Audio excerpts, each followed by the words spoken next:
Buenas tardes a todos. Es para mí un placer estar nuevamente acá.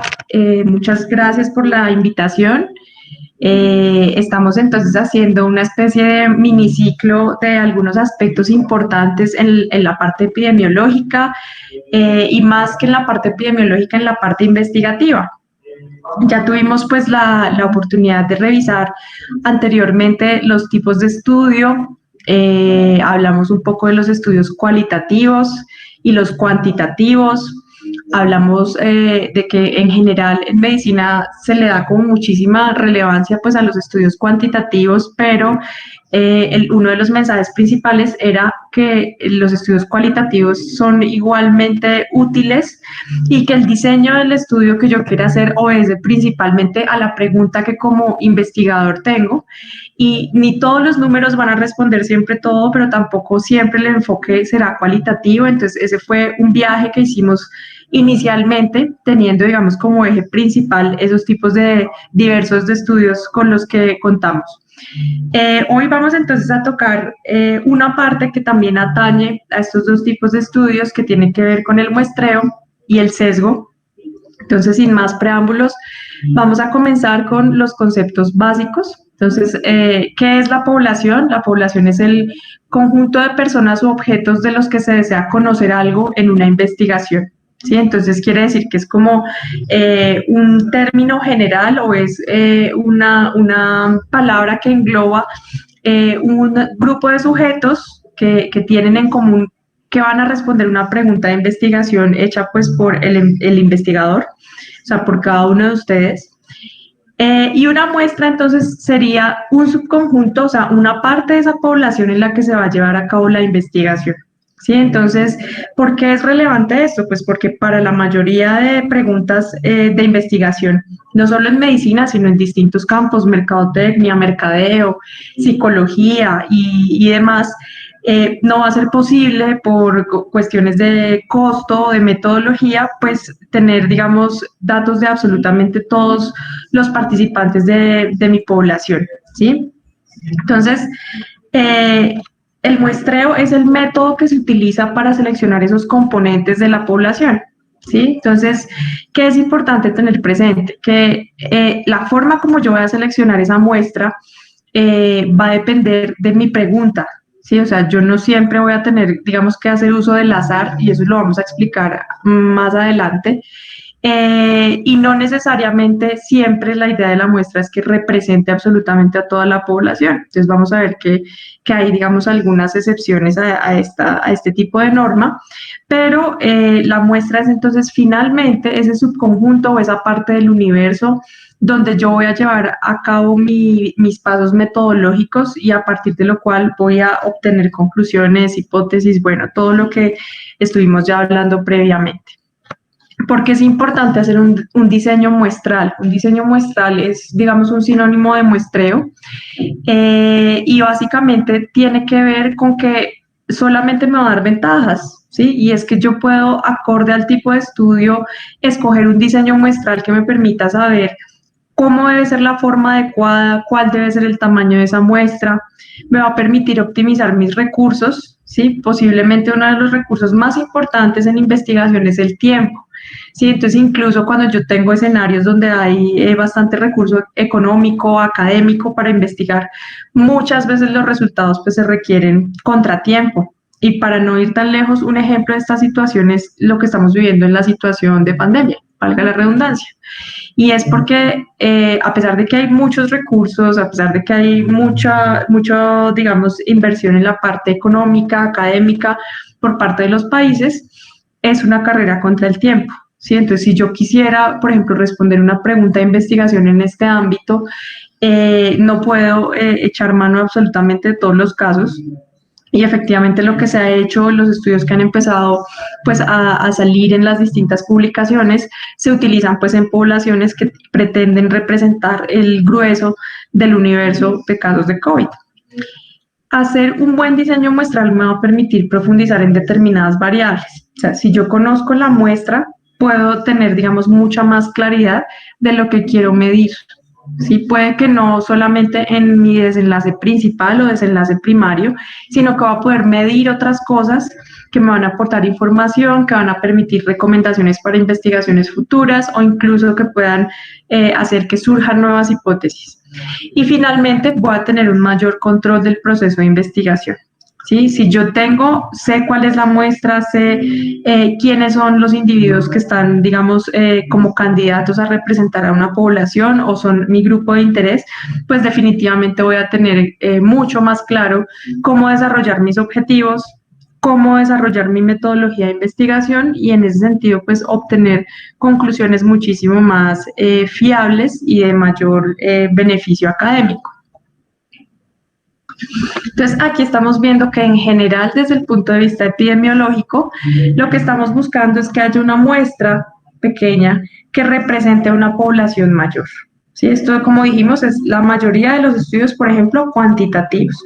Yo busco entonces que ese muestreo me permita a largo plazo inferir una conclusión sobre una población, o sea, me permita extrapolar esa conclusión. A eso es lo que hacemos referencia con ese término. Entonces, ¿qué elementos, digamos, yo debo tener en cuenta para hacer el muestreo? Entonces, debo determinar cuál va a ser el método de selección de mi muestra, ¿sí? Debo fijar el tamaño adecuado, debo establecer qué procedimientos se deben aplicar a esos datos que yo estoy obteniendo, ¿sí? Todo esto pues está englobado dentro de un documento que se llama el protocolo de investigación, donde tendremos entonces una introducción temática con una justificación, una serie de objetivos o desenlaces, ¿cierto? Entonces puedo tener unos desenlaces primarios, que son lo que yo busco principalmente, y mi pregunta de investigación debe ser, digamos, como lo que la respuesta sería el objetivo primario. Puedo tener unos objetivos o desenlaces secundarios que son de pronto unas variables de interés que yo quiero medir y que si tengo pues un adecuado muestreo voy a poder profundizar en forma adecuada. Y la idea entonces es que yo debo plasmar también en este protocolo de investigación cómo voy a seleccionar mi muestra. ¿Sí? Y cómo voy a seleccionar mi muestra va a ser una consecuencia de la pregunta de investigación y del tipo de diseño de estudio que yo escogí para responder esa pregunta que tengo en este campo. Entonces, los métodos de selección de la muestra se engloban en dos grandes grupos, el muestreo no probabilístico y el muestreo probabilístico. ¿Cuál es la diferencia? El muestreo no probabilístico es cuando no se utiliza el azar, ¿sí? ¿Esto qué quiere decir? Que no todos los individuos tienen la misma proporción de oportunidad de ser seleccionados, ¿sí? Para aclarar un poquito entonces este concepto, el muestreo no probabilístico se utiliza en estudios piloto y se utiliza también en estudios cualitativos. ¿Sí? Entonces, este tipo de muestreo se utiliza más para estudiar un rasgo característica particular de una población. ¿Sí? Entonces, vamos a poner el ejemplo de un estudio cualitativo en el que yo quiero, por ejemplo, indagar acerca de las hábitos higiénicos en una población indígena, por ejemplo. ¿Sí? Entonces, si yo voy a hacer esto, pues tengo que hacer un muestreo no probabilístico, ¿sí? Porque mi población de interés tiene un rasgo particular que exige que pues no sea al azar, ¿sí? Bueno, yo podría decir, si tengo una muestra muy grande, un universo grande de población indígena, podría ser algo ahí probabilístico, pero si es, por ejemplo, estas tribus que se encuentran al sur de la India, donde casi pues ni ha llegado, digamos, la civilización, entre comillas, pues por supuesto que yo lo que puedo hacer es entrevistar a todo mi universo, ¿sí? Entonces, una entrevista abierta pues sería un método de investigación cualitativo y claramente pues el muestreo sería no probabilístico, ¿sí? Se utiliza también cuando yo estoy haciendo un estudio piloto o cuando estoy analizando fenómenos de muy baja frecuencia, ¿sí? Entonces vamos a hablar, por ejemplo, de la enfermedad de Menkes, que es una alteración congénita en el metabolismo del cobre, ¿sí? Esta pues patología tiene una prevalencia y una incidencia tan bajas que pues yo no podría tener una muestra para aleatorizar, porque el universo es tan pequeño que no, el método de selección pues no podría ser probabilístico, ¿sí? Se utiliza también cuando hay limitaciones de presupuesto, ¿sí? En general, los estudios aleatorizados, aunque no revisten una diferencia mayor en cuanto a los costos, son un poco más costosos, ¿sí? Entonces, si yo tengo limitación en este sentido o tengo, por ejemplo, un problema de tiempo, ¿cierto? Tengo premura de responder una pregunta de investigación, no puedo pues aleatorizar una muestra y empezar a hacer un proceso de aplicación de una prueba o de una intervención en los estudios que son experimentales, porque la pregunta requiere de una respuesta rápida y en ese sentido seguro el diseño que yo estoy planteando se puede ejecutar con un muestreo no probabilístico. ¿Sí? Y cuando hay un tema específico que requiere análisis en profundidad, en términos generales, yo estaré aplicando una metodología cualitativa. ¿Sí? Entonces, por ejemplo, si yo quiero hacer una investigación de por qué las adolescentes de estratos 2 y 3 en Bogotá no utilizan preservativo, principalmente las que tienen relaciones estables, pues si necesito profundizar en ese tema, seguramente lo que yo voy a preguntar o la forma como voy a analizar la situación va a ser a través de una metodología cualitativa, porque voy a tener que hacer entrevistas estructuradas, semiestructuradas, y para llegar a la profundidad de eso, pues la selección de mi muestra no será probabilística. Y ya les voy a mostrar entonces cuando tenemos estos escenarios, cómo se seleccionaría la muestra. Bueno, entonces hay un par de cosas. Hay digamos, unas formas de enfocar este muestreo no probabilístico. Aquí pues lo que vemos en la gráfica es que no hay azar, ¿cierto? Sino hay, digamos, una voluntad de selección por parte del investigador en los escenarios que hablamos anteriormente. Entonces, el más común de todos estos escenarios es el muestreo por conveniencia. El muestreo por conveniencia simplemente habla de la disponibilidad de los datos, ¿sí? Por ejemplo, yo voy a entrevistar a pues toda la gente que venga a mi consulta. Voy a hacerle a todos mis pacientes con esclerosis múltiple que vengan a mi consulta particular unas escalas para mirar qué tanta espasticidad tienen, ¿sí? En este sentido, pues depende de la posibilidad de tener los datos de forma fácil, ¿sí? Entonces sería un ejemplo de muestreo por conveniencia, ¿sí? Se superpone un poquito con el muestreo consecutivo. ¿Sí? El muestreo consecutivo es una forma de muestreo por conveniencia, donde lo que yo digo es, listo, de aquí en adelante todos los pacientes que vengan con esclerosis múltiple, absolutamente todos, van a ser parte de mi investigación en mi consulta privada. Entonces, aquí digamos que la pequeña diferencia es que por conveniencia es, por ejemplo, si empiezan a llegar los pacientes con esclerosis, ¿sí? Y solamente, y llegan hombres y mujeres, yo puedo decir, no, es que solamente quiero entrevistar a hombres porque es más concreto para mí, ¿sí? En el muestreo consecutivo yo tendría en cuenta todos los sujetos a partir de cierta marca temporal y eso lo que busca es tener una mayor representación del universo dentro de la muestra. El muestreo por cuotas es cuando yo hago un segmento, digamos, segmento la población, ¿sí? Y digo, bueno, voy a escoger entonces, por ejemplo, voy a hacer una investigación en un colegio, en primaria, acerca de la suplementación con sulfato ferroso en escolares de los grados primero a quinto.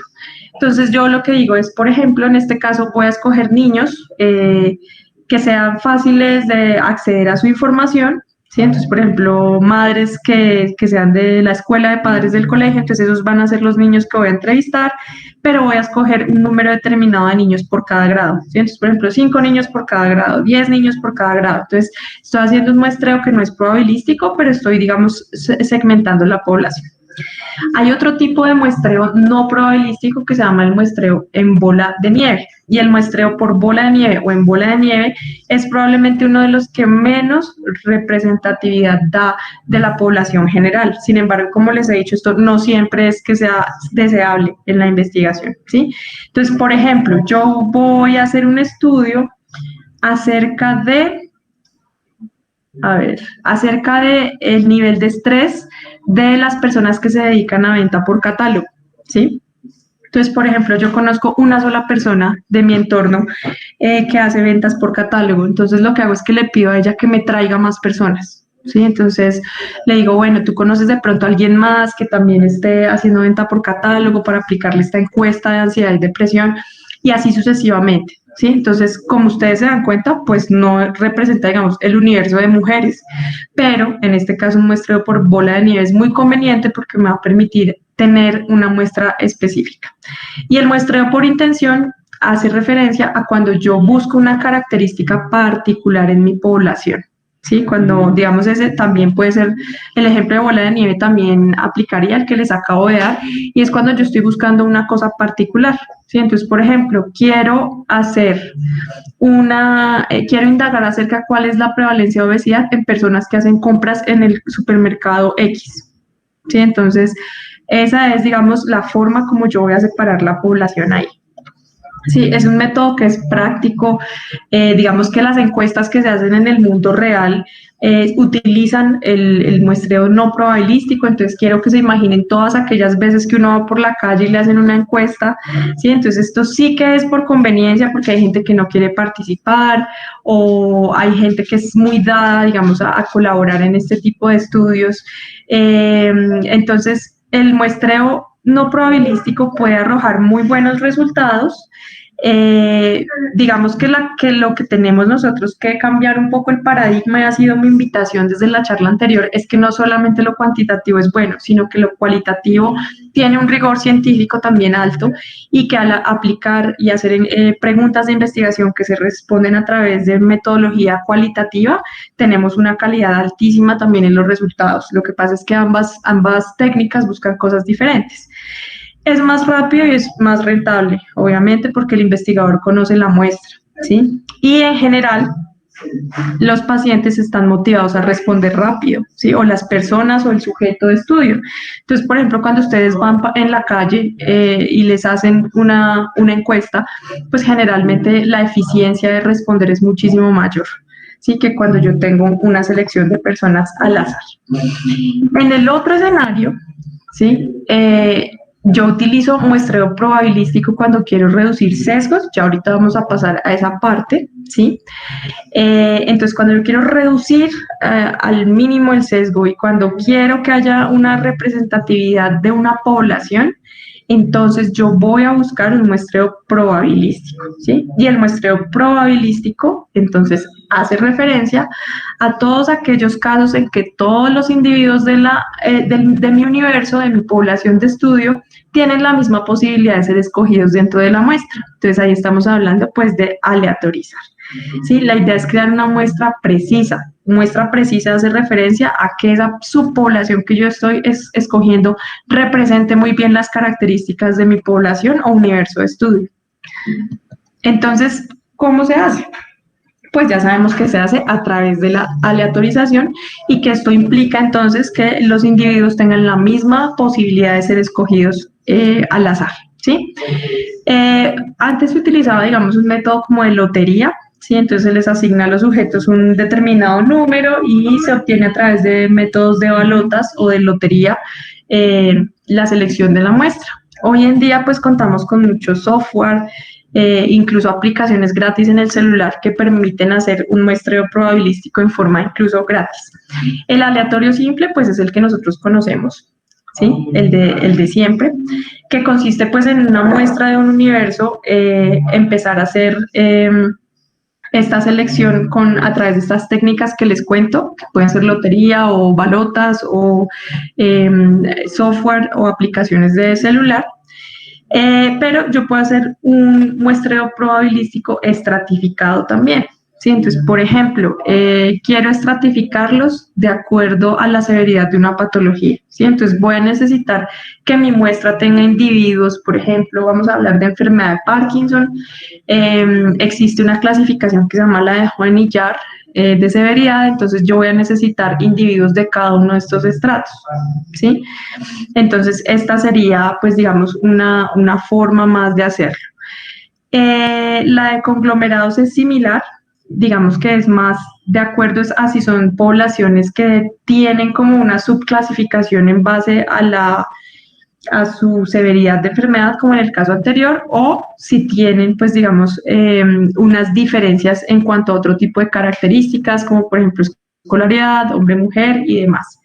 Y el muestreo probabilístico sistemático hace referencia a cuando se van ingresando los individuos a la investigación y se van de una vez, digamos, aleatorizando a distintos brazos o a distintos conjuntos de estudio. ¿Sí? Entonces, por ejemplo, este muestreo sistemático pues ocurre en la mayoría de casos de estudios de tipo experimental, que es cuando yo estoy analizando una intervención específica.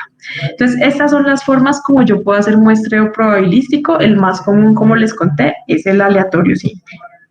Listo. Entonces, eso en cuanto al muestreo. En cuanto a la parte de sesgos, entonces vamos a hablar de lo siguiente. Los sesgos son un tipo de error, ¿sí? De error sistemático. Ya les voy a hablar un poquito más en detalle de qué se trata esto. Los errores de un estudio pueden ser aleatorios, ¿sí? Es decir, puede haber un error que no tiene un comportamiento como recurrente en el tiempo ni que depende de una variable determinada, ¿sí? Entonces, error aleatorio. Pero en los estudios puede haber unos errores, ¿sí? En la forma como se van a interpretar los resultados que corresponden, por ejemplo, a algo que ocurre siempre en relación a una variable.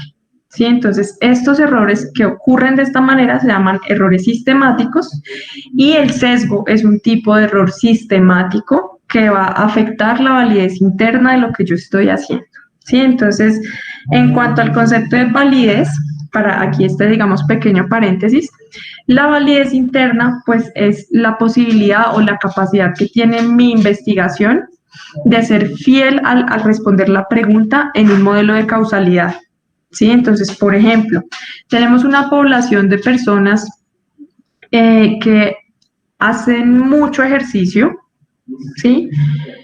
Y resulta que son obesas. Entonces, yo falsamente podría creer que el ejercicio está asociado con la obesidad, ¿sí? Entonces, en una forma causal. Entonces, el ejercicio produce obesidad.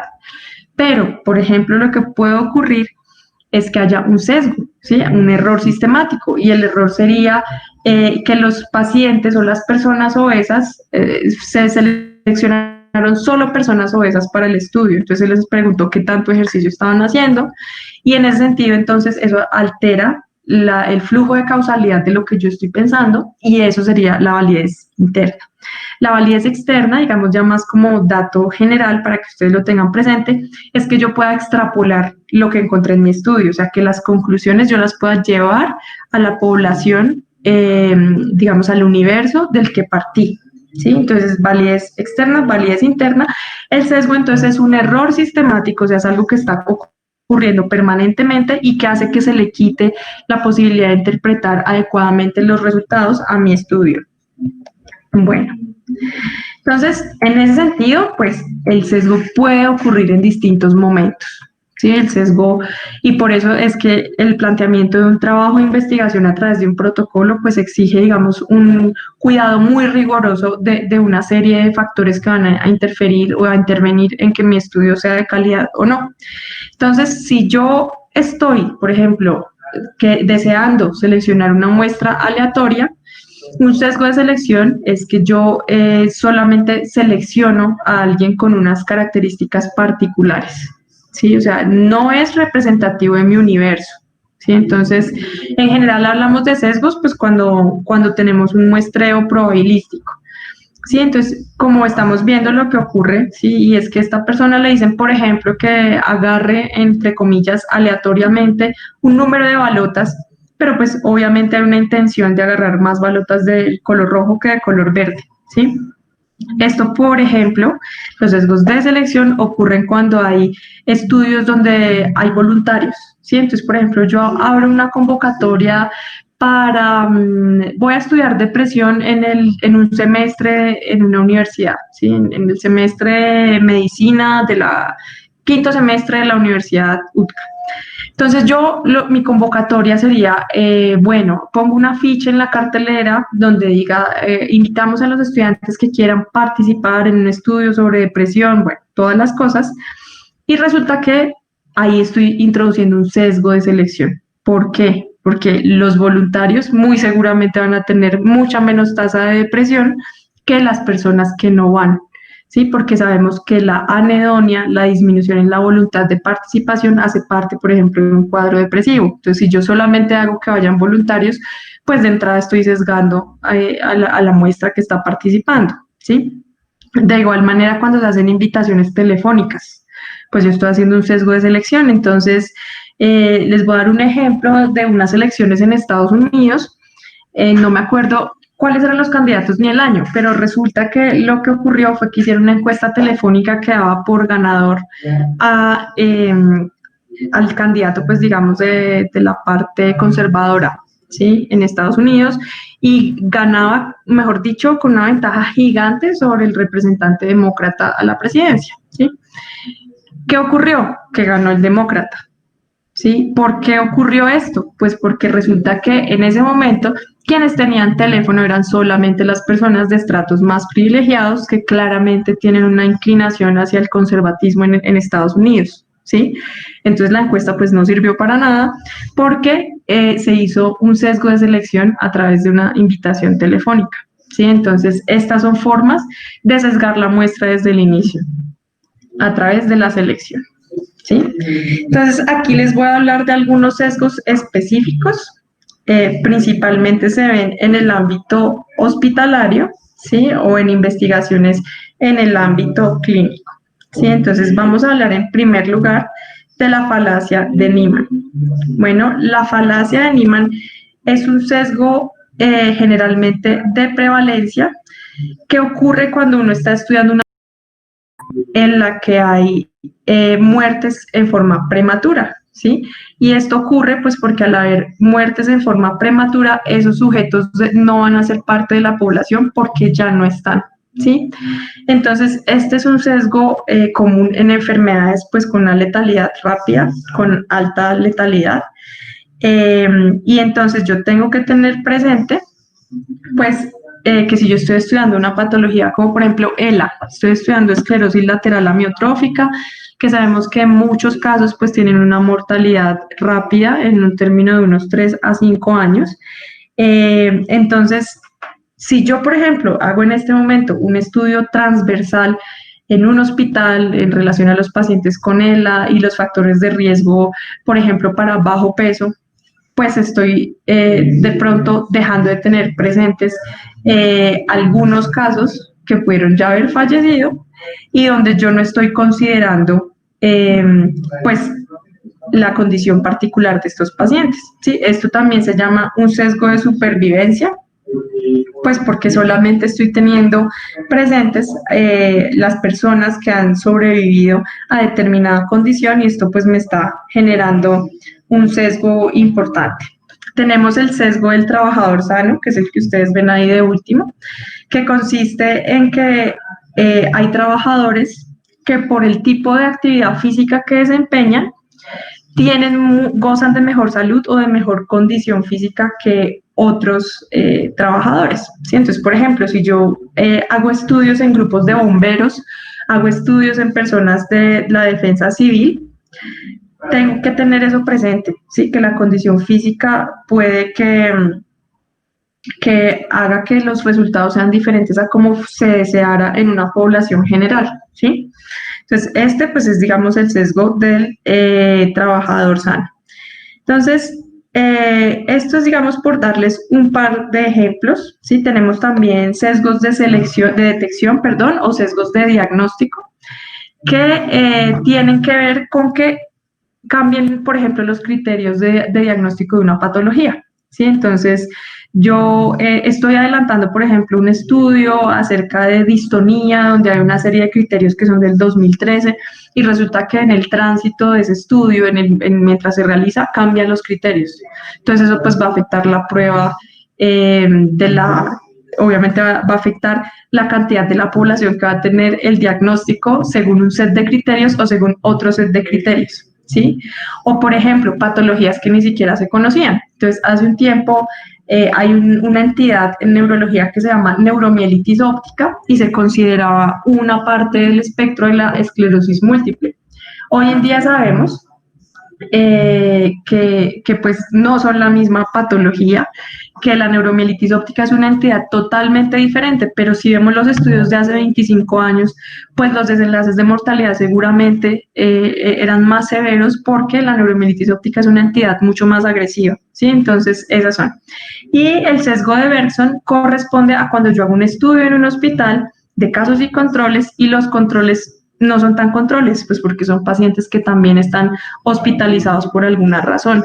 Sí, entonces yo tengo que, por ejemplo, si yo voy a hacer un estudio de factores nutricionales en la población oncológica de un hospital, un estudio de casos y controles, pues si yo controlo con pacientes que están comiendo lo mismo, ¿sí? Si yo estoy mirando cosas, por ejemplo, agudas de la nutrición y es pacientes que están en el mismo hospital con una dieta muy similar, pues definitivamente yo lo que estoy evaluando es la misma dieta hospitalaria para todos y así estaría introduciendo pues un sesgo de Bergson, que es un tipo de sesgo de selección. Bueno, hay otros sesgos que son muy interesantes y tienen que ver, o sea, se pueden ver también en algunos tipos de investigación cualitativa, ¿sí? Vamos a, esto se pueden ver como en cuanti y en cual. Entonces vamos a empezar con el sesgo de memoria. El sesgo de memoria pues hace referencia a la diferente capacidad que tienen las personas de evocar determinada información, ¿sí? Entonces vamos a suponer que hay dos poblaciones o una que estuvo expuesta a radiación en un lago y otra que no. Y les preguntan y lo que quieren ver es si hay alguna asociación clara entre el cáncer y esa exposición. Pues claramente los pacientes que tienen cáncer van a recordar mucho mejor si había o no exposición a determinado factor, ¿sí? Esto, por ejemplo, se tiene presente también en los estudios de exposición a radiación ionizante, ¿sí? Entonces, algunas personas atribuyen, digamos, este factor de riesgo a algunos desenlaces en salud, pero hoy en día sabemos, pues, que esto no es así, ¿sí? Otra forma sería, eh, por ejemplo, si uno hiciera entrevistas a las personas que son del movimiento antivacunas, seguramente ellos recordarían con muchísimo más detalle todo lo que tiene que ver en relación a la vacunación de sus hijos. Y es posible que las personas que tienen niños vacunados y que no son antivacunas, pues no evoquen esa información con el mismo nivel de detalle, lo cual no quiere decir que si encontramos una diferencia, sea porque es verdad que las vacunas pueden ser deleterias para la salud, sino es más bien porque habrá ciertos detalles que determinadas poblaciones recuerden con más profundidad. En segundo lugar, tenemos el sesgo de deseabilidad o inaceptabilidad social. Estos sesgos ocurren, por ejemplo, en entrevistas, ¿sí? O ocurre también cuando lo que se está preguntando son cuestiones que todavía tienen un estigma social, ¿sí? O tienen, digamos, cierto impacto si alguien llegara a saber la respuesta, ¿sí? Entonces, por ejemplo, de deseabilidad, si yo hago una encuesta, les pregunto a todos ustedes, ¿quién estudia más de 2 horas al día de su carrera? ¿Sí? Lo más probable es que la mayoría de gente respondiera que todos, ¿sí? O sea, todos estudian más, y es más, yo podría hacer incluso un planteamiento un poco más absurdo, ¿no? Que entonces, ¿quién estudia acá más de 4 horas al día? Sí, pero resulta que está el decano y resulta que están todos sus docentes. Entonces, pues es muy probable que muchos incurriéramos en un sesgo de deseabilidad y dijéramos que no estudiamos 4, sino 10 horas al día, ¿sí? Y tenemos una situación diferente, como es el de inaceptabilidad social. Entonces, por ejemplo, si yo estoy preguntando sobre uso de sustancias psicoactivas o estoy preguntando sobre abandono a los hijos, es muy probable que mucha gente minimice un poquito la situación o incluso la niegue, buscando pues ser más aceptado socialmente. Entonces, esto es algo que es muy presente, digamos, es muy común cuando estamos haciendo estudios de campo, cuando estamos haciendo estudios, pues, por ejemplo, de hábitos saludables. Entonces, otro de los ejemplos que se ve en este aspecto tiene que ver con las encuestas de alimentación. Sí, las encuestas de alimentación son una de las estrategias que se utiliza sobre todo en Europa, en países como España, para saber cómo está la gente mercando. Entonces, es difícil, por ejemplo, que una persona admita que solo compra cereal con leche, ¿sí? Entonces esto introduce pues sesgos en la parte de la interpretación de resultados, porque la mayoría de personas va a decir pues que compra verduras, legumbres. Entonces esto es simplemente otro ejemplo. Tenemos otro tipo de sesgo que se llama el efecto Hawthorne, que es un efecto que también, digamos, se considera una forma de reactividad psicológica en la que los sujetos muestran un cambio o una modificación en la forma como actúan al saber que están siendo estudiados, ¿sí? Entonces, esto, por ejemplo, es bastante común en las entrevistas de trabajo, ¿cierto? O sea, si yo sé que me van a hacer una entrevista de trabajo, es muy probable que en la medida en que yo crea que va a cambiar cosas de mi conducta, lo haga, ¿sí? Entonces, aunque no hay una manipulación experimental, o sea, uno no está haciendo una intervención, el solo hecho de saber que está siendo observado va a introducir en el individuo algunos cambios, ¿sí? Hace unos años se hizo un estudio en la Unidad de Movimientos Anormales y la Maestría en Neurociencias de la Universidad Nacional, donde lo que hacían era que sometían sujetos con patología psiquiátrica y sujetos sanos, o sea, casos y controles, los grababan, hacían un video de cómo caminaban normalmente y luego lo que hacían era que les proyectaban una imagen en, digamos, un diagrama, un dibujito de vectores de cómo caminaban, y al tiempo que ellos veían supuestamente en tiempo real cómo caminaban, miraban qué tanto cambiaban la forma como caminaban, y claramente tanto en los individuos casos como en los controles, el hecho de pensar que estaban caminando raro ya inducía que ellos modificaran su forma de caminar. Entonces este podría ser, digamos, otra de los ejemplos típicos en este tipo de sesgos de información.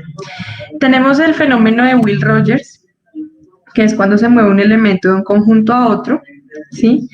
Y esto, digamos, modifica el efecto en los dos grupos, ¿sí? Entonces, ahí sería, digamos, un individuo que cambia las respuestas a medida que avanza el estudio. Entonces, en la fase inicial, por ejemplo, dio determinadas respuestas, en el cambio de fase da una respuesta que lo ubica en otro grupo, entonces esto, por supuesto, sesgará el resultado de la investigación.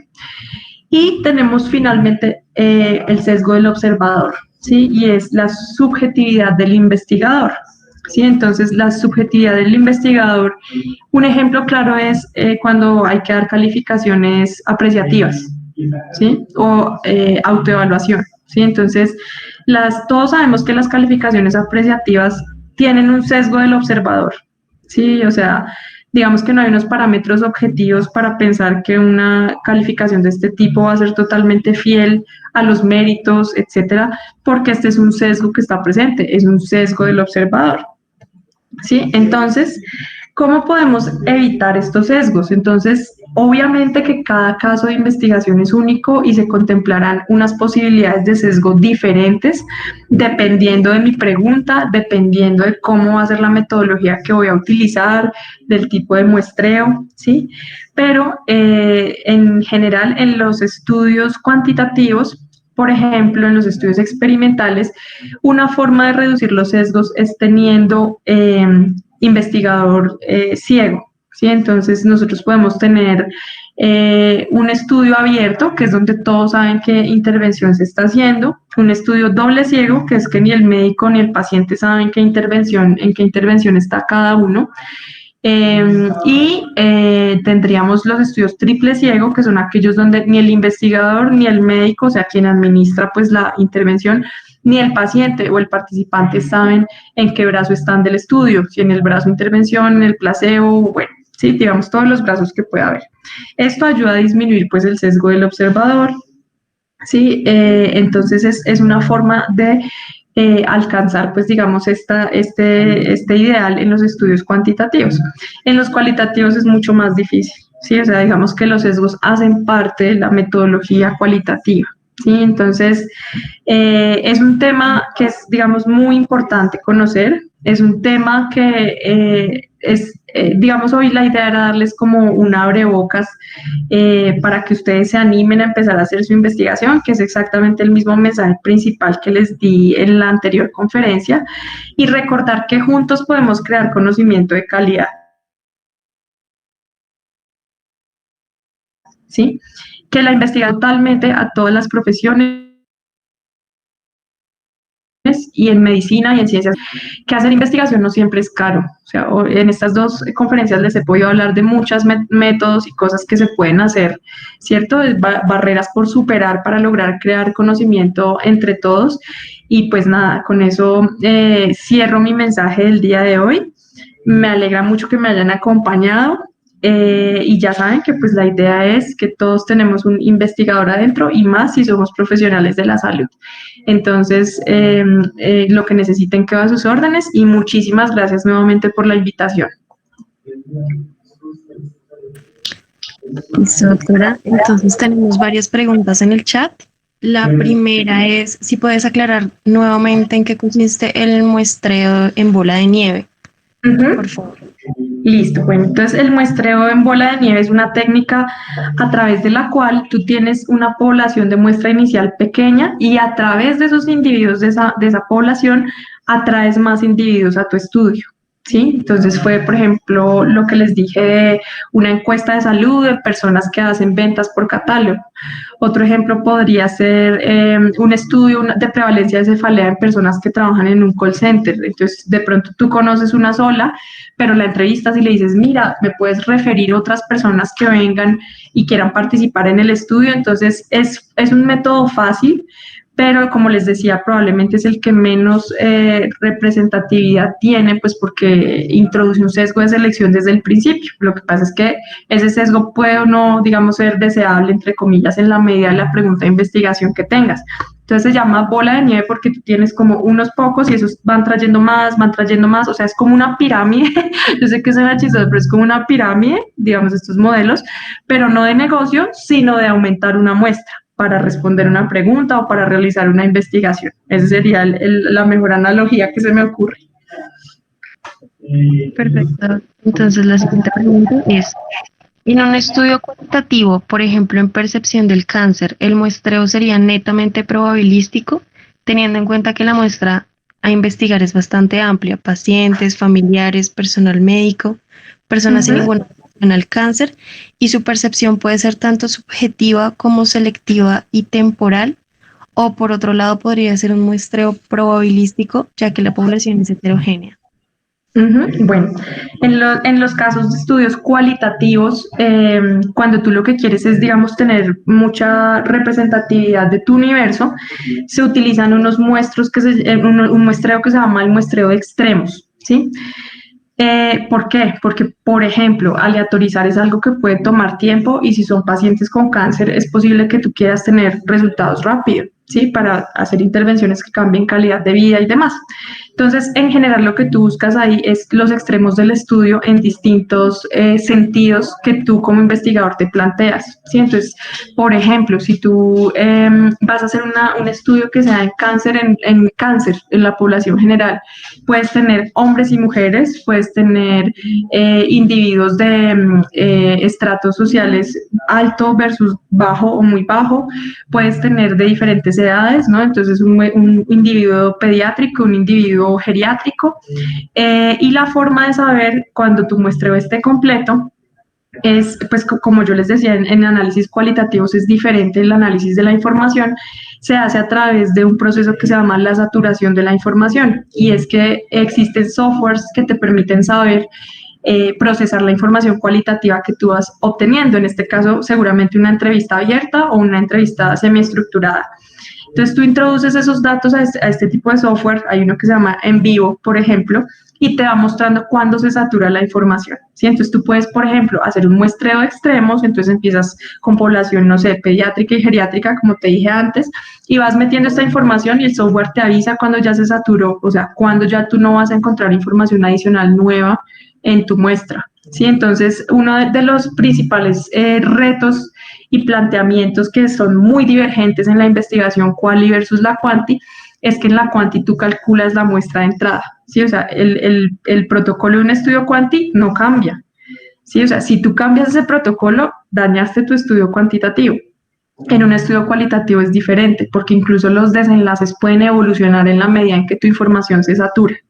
¿Sí? Entonces, si tú lo que quieres es un estudio quanti, digamos que lo que puedes hacer es aleatorizar a través de las técnicas que les conté, pero si tu objetivo es, o digamos, tu metodología para responder la pregunta es un estudio quali, es mucho mejor hacer un muestreo de extremos o incluso un muestreo por conveniencia, dependiendo, digamos, de cómo esté tú, en qué punto de la investigación estás, y analizar entonces un análisis de discurso que te va diciendo dónde se satura tu muestra. Y para esto, pues hay softwares específicos. Listo. El siguiente es, en caso de que el muestreo sea no probabilístico, debido a que es un estudio cualitativo, si al momento de evaluar o realizar encuestas se mide algún tipo de umbral, algo que incluya un poco el tema cuantitativo, ¿el muestreo cambiaría a muestreo probabilístico? No, hay muchos estudios mixtos y depende del orden en el que tú ejecutes tus fases, ¿sí? Entonces, por ejemplo, si tú lo que quieres es, a ver, espérate, a ver, es que se me ocurre un ejemplo. Si tú lo que quieres es hacer un estudio mixto, donde lo primero que vas a hacer es entrevistas o grupos focales para identificar las variables de interés que luego vas a medir con Quanti, no, tú empiezas con tu muestreo quali, ¿sí? Empiezas con tu muestreo quali. Pero pues, si lo que vas a hacer es viceversa, entonces vamos a hacer un estudio para determinar el porcentaje de población prevalente con trastorno afectivo bipolar y luego entonces vas a tratar de saber cuáles son los factores, digamos, de la ciudad de Bogotá que ellos sienten que afectan más su descompensación bipolar, entonces calculas es primero lo quanti y luego desarrollas lo quali en la otra muestra. El orden dependerá pues de la pregunta de investigación. La última es, ¿cuál es el muestreo, ya sea probabilístico o no probabilístico, tiene más validez? ¿Cuál es el resultado? Listo, bueno, esa pregunta es interesante porque lo que pasa es que la validez se mide diferente, ¿sí? Entonces, en Quanti, pues la validez se mide a través de unos índices que se llaman alfa o beta, dependiendo del caso, ¿sí? Y son una medida simplemente como de la concordancia de acuerdo pues a los diferentes elementos del estudio, ¿sí? Entonces por eso les hablé de la validez interna y la externa, pero la validez de un estudio quali responde a unas preguntas que son muchísimo más, digamos, difíciles de estandarizar, ¿sí? Entonces, por ejemplo, la validez, si tú vas a hacer un estudio, pongamos un ejemplo, mujeres con sobrevivientes de SEA de seno que están mastectomizadas y quieres saber cómo perciben su autoimagen, pues por supuesto que la validez o digamos lo que más te va a permitir responder esa pregunta de forma fiel es un estudio quali, ¿sí?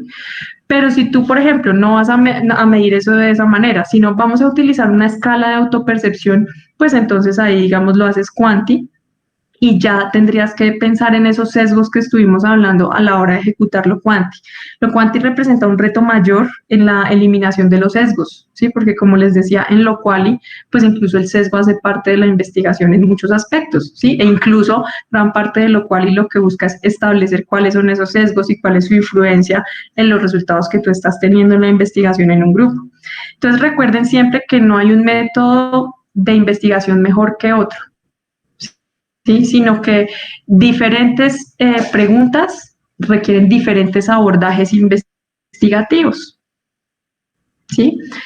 Entonces, por eso es que es muy importante y por eso es que muchas veces gran parte del tiempo del planteamiento de una investigación gira alrededor de la pregunta de investigación, porque como yo haga la pregunta, va a ser el desarrollo de todo lo que yo voy a hacer, ¿sí? Yo puedo tener incluso el mismo tema, pero con mi pregunta el abordaje lo puedo hacer diferente quali a diferente quanti. Sí, yo puedo hacer, por ejemplo, un estudio en mujeres que tienen síndrome antifosfolípido y han tenido aborto recurrente. Sí, entonces mi pregunta puede ser, ¿cuál es el porcentaje de mujeres con síndrome antifosfolípido cuya primera manifestación clínica es el aborto recurrente?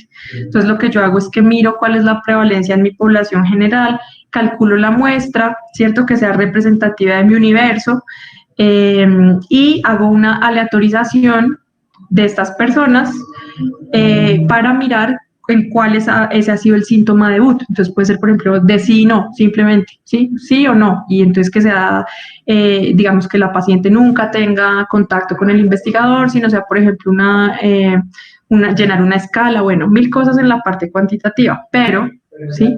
Yo puedo darle un giro a esa pregunta, ¿sí? Y mirar cuál ha sido la implicación de que el aborto recurrente sea el síntoma en síndrome antifosfolípido. ¿Qué implicaciones tiene eso para la mujer? ¿Sí?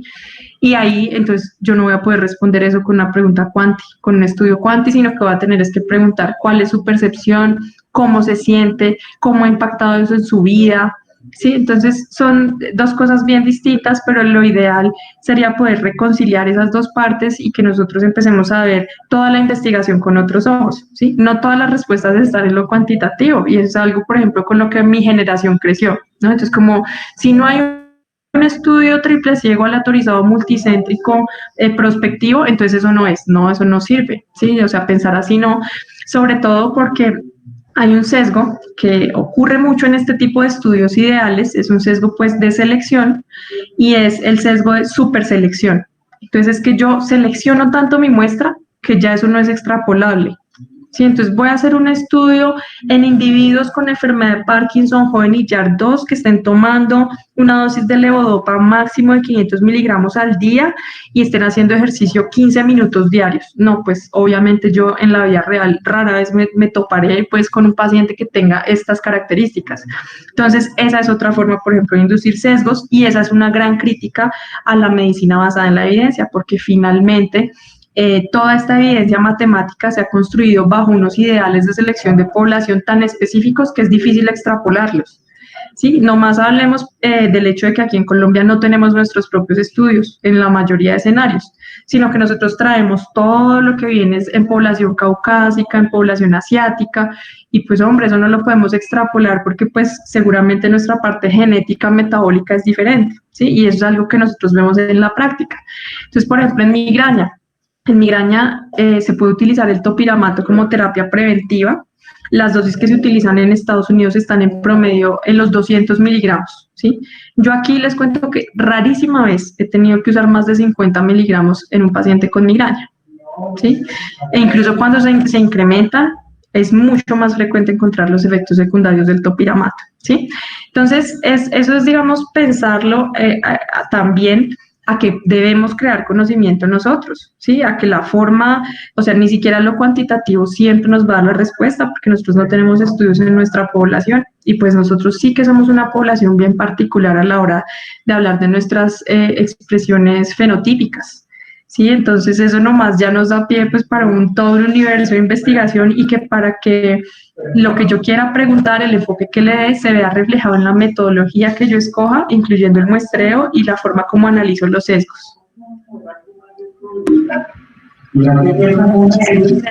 Agradecemos a todos por la participación y a la doctora Xiomara García por aceptar nuestra invitación y brindarnos esta excelente charla. Bueno, ha sido un placer para mí y que pasen una muy feliz noche. Bueno, muchas gracias para todos.